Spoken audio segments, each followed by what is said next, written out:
Greetings, my name is Slight, and welcome to a build review on Pygmalion. We are on day 14, about to be fighting for our lives against Lewis Aarons here. I have a unique build going on, and I thought I would share it with you. Essentially, what we're doing is classic Pig's Gym stuff with a little bit of a twist. What's really allowing us to move into the late game is we were able to double the value of Pig's Gym early on in the game when I had about 40 value on this. So I gained about 40 value the easy way, and the rest has been just through scaling this item up. But we were lucky enough to get Master Salesman. Your items have double damage during combat.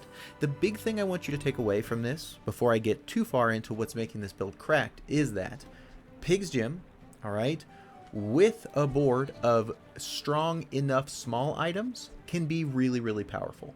You know, a Hality is nothing special, but when you're adding 200 damage every 4.2 seconds, you're in a position where you are producing something, that's actually effective.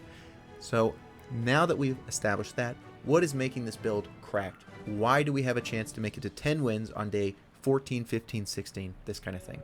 Well, one of the main ways we need to be survivable. The first decision I made at level 10 was to put Shielded on Slingshot.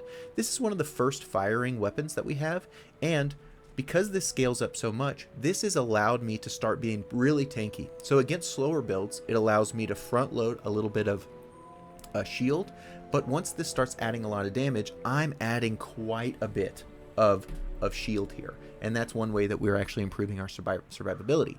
Importantly, we've got this Turbo Energy Potion. I was lucky enough to get an Energy Potion that was bronze pretty early on from the Pearl's Dig site, and I got Jury Rigger, which is one of the reasons Slingshot's still in the build, because basically this allows the Energy Potion to never run out of ammo. Beyond that, I've got Restorative Yo-Yo and Uwashi Wally Bird, who are another half of my survivability package. Obviously, Yo-Yo's doing it all. It's doing damage and it's healing us.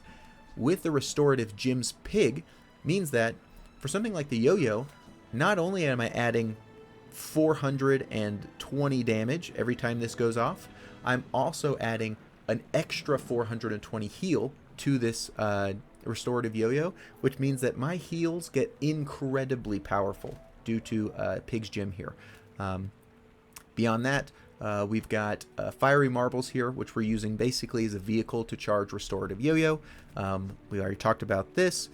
Obviously, Pepper Spray is pretty weak here, but the slow all enemy items for 3 seconds combined with Second Wind here is one of the ways that I can come back against a very powerful early start from an opponent.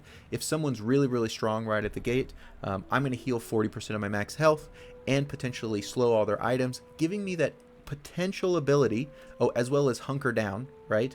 I've kind of got this built-in mechanism to like, hey, stop what you're doing, right? Give me a chance to scale.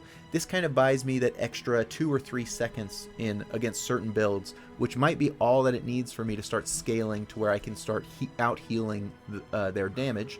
And with a lot of the new skill changes, with things like happening one time or a few times at the start of the fight, I might out-survive those charges, and then I'm in the clear for the win, right? So that's kind of the plan there.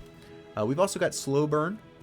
The first 5 times you slow, you also charge a burn item. That has some self-synergy here with Fiery Marbles. Helps us get this Restorative Yo-Yo off really fast early. Another one of those ways that we're combating those very fast builds. And I think that kind of covers everything that matters. Yep, I think so. So let's jump into the fight and see how it goes. I really am enjoying these like Pig's Gym builds because they kind of turn a board that, I mean, this board looks good now, but it didn't always look good, and it was good because we had Pig's Gym. Alright, we've got a Radiant Matchbox. Looks like we got someone who's abusing the small weapon. Oh, he got our Turbo Energy Potion here. But I do think because we're given some time to scale here, I think... Oh, that freeze is crazy. There's a chance we survive this. Yep, our healing got off. I think we're good. Yes. So yep, we're healing. Oh, the reason that we're able to survive there is because of the incredible healing and shielding that we're doing from our small items here. If I wasn't diversifying my item set, then I would not be winning that fight. So I will play the next PvE and PvP encounters without any commentary, and we'll see how the build ends up.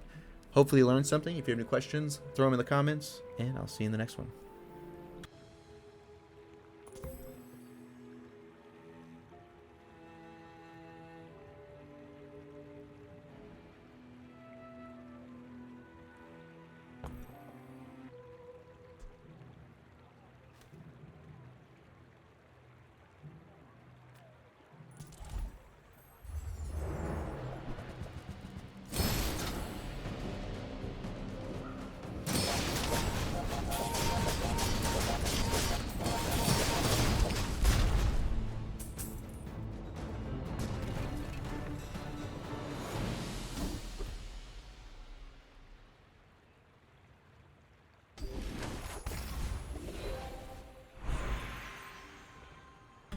I just wanted to hop in here before the final fight. I picked up this Radiant Basilisk Fling. Actually, it was not Radiant. When I leveled up on level 19, I picked to put Radiant on this, and there's a really good reason for that, which I think is instructive. The idea here is that it has been figured out that there is a hidden targeting mechanic, like a smart targeting, when it comes to slows and freezes, and they end up targeting something that isn't already frozen or isn't already slowed. And then that works interesting with something like Radiant. So if they are managing to kind of freeze my whole board and slow my whole board, their new slows will all target the Radiant Basilisk Fang and give all of these time to like actually remove their slow. So having at least one item that's Radiant on your side of the board is actually really, really strong against people who are spamming a lot of slow, spamming a lot of freeze. Just wanted to call that out.